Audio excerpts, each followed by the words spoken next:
Get ready. Start. Sir, natural calamities seemed to be now a very regular feature. This year, there are several states which are seriously affected by drought. In some states, it is the second successive year of drought, and in some other state, it is almost the third successive year. It means that large sum of money will have to be provided, and I trust the priorities will be respected. We cannot go on putting up with a situation in which hundreds of thousands of villages today are without drinking water. Where from any drinking water is to be provided is not even known. The state governments do not know what to do with it. It is not money alone that matters, though large sums of money will have to be provided to ensure that drinking water is made available to villages. The finance minister knows that farmers must be given remunerative price. Mr. Finance Minister, I would request your attention to this particular point. You have said that by giving remunerative prices to farmers in respect of sugar, you have seen immediately the result and the manner in which the sugar cultivation improved, increased, and you have larger sugar production. That is exactly what we say. If you give remunerative price to farmers for what they produce, not only will you be doing justice to them, but you also will ensure increased production. Productivity is one of your major, ought to be one of your major bugbears. It is the one thing in which you are not being successfully, whether it is on the agricultural front or on the industrial front. I hope that this is something to which you will pay greater attention. When the finance minister started his budgetary exercise in 1998, he endeavored to do two things. One was to choose the tight regulatory grip that he had on industry. Government decided to loosen it a little bit.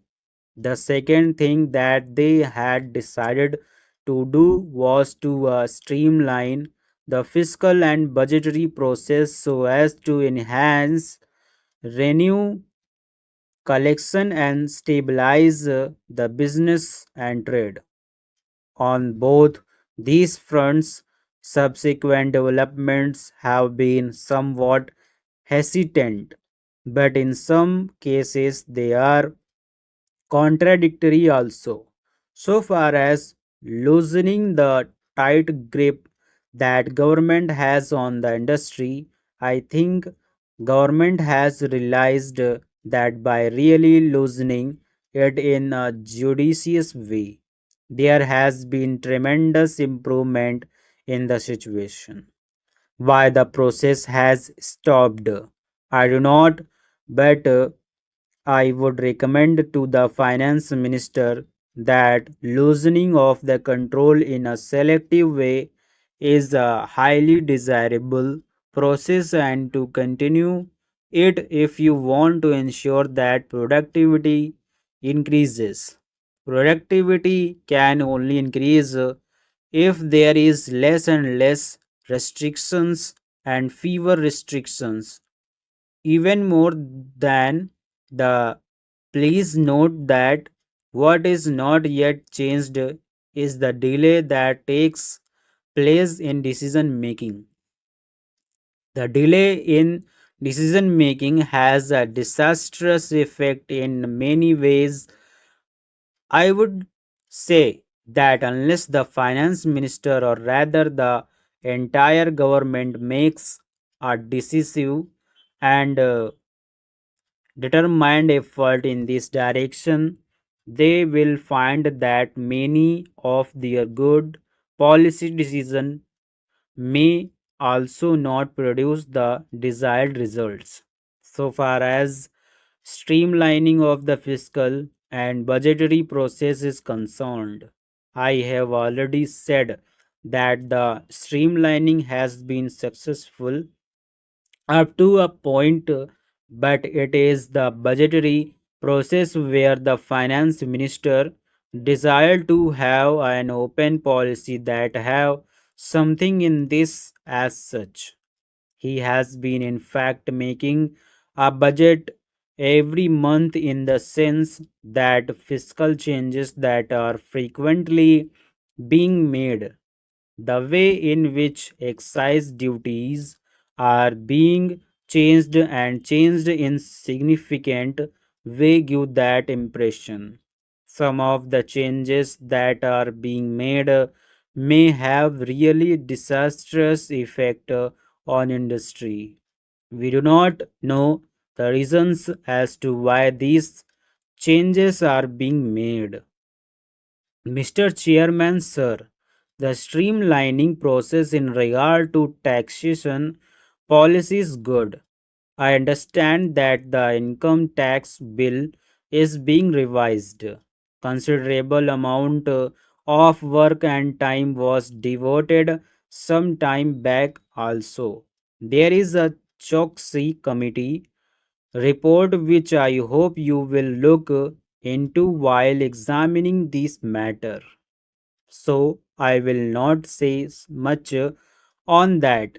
There are two, three things which should be attended to. Look at the state of affairs in the constructions industry. Why is the construction industry not flourishing as much as it should be at a time when there is tremendous housing shortage? It is entirely because of the way in which the Urban Sealing Act is being operated. I think it is time that the government seriously re examine that the act with a view not to defeat the main objective of the Urban Sealing Act, but with a view ensuring that it does not become a throttle in the construction activity so as to become incapable of reducing the housing shortage, which is very serious. Not only there is housing shortage in the urban areas, but even in rural areas there is tremendous shortage of housing which need very urgent attention. Stop.